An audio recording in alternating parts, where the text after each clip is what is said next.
L'an dernier, Colette m'avait appelé en me disant qu'il y avait un groupe qui avait lu des textes l'année précédente, mais en comité de lecture. Ils se réunissaient pour parler de textes qu'ils avaient lus chacun dans leur coin.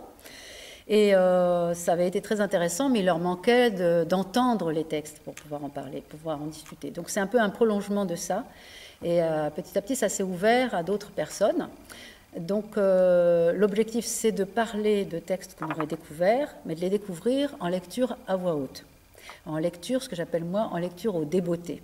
C'est-à-dire que j'arrive, j'ai pensé à un texte pour eux, je leur prépare un texte, il y aura autant d'exemplaires que de lecteurs ou de lectrices, et on se met à lire alors qu'on ne sait pas du tout de quoi ça parle ni ce que ça raconte.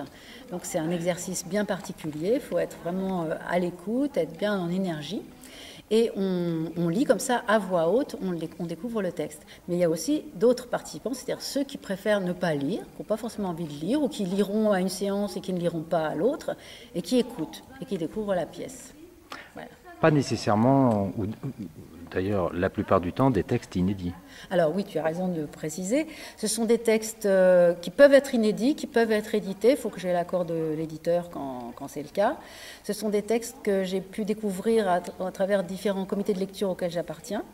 Il peut y avoir dans le corpus de l'année, donc il y aura 7 textes proposés, des textes qui ont été écrits pour le jeune public. J'y tiens beaucoup parce que c'est une problématique qui est vraiment passionnante, l'écriture pour le jeune public.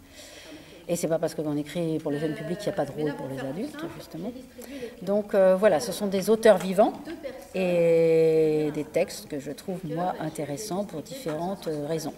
Cette année, on risque d'avoir des auteurs d'un petit peu partout, d'autres pays que la France. Une dernière question, ces lectures à table, ces italiennes, comme pour une pièce de théâtre, peuvent-elles amener le lecteur à aller sur scène ?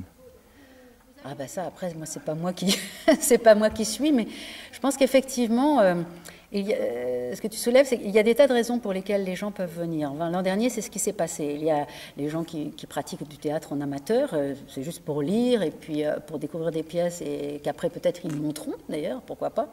Mais il y a aussi des gens qui viennent pour se perfectionner en lecture à voix haute. Ils n'iraient pas jusqu'à monter sur une scène, ils n'ont pas envie de faire les acteurs, mais ils ont envie d'éprouver un petit peu leur voix, de participer à cette aventure pour ça, pour sortir un petit peu leur voix, apprendre à lire ensemble. Et puis d'autres, c'est vraiment juste pour écouter. Donc tout le monde, chacun et chacune est la bienvenue, le bienvenu, quelles que soient les raisons pour lesquelles on vient.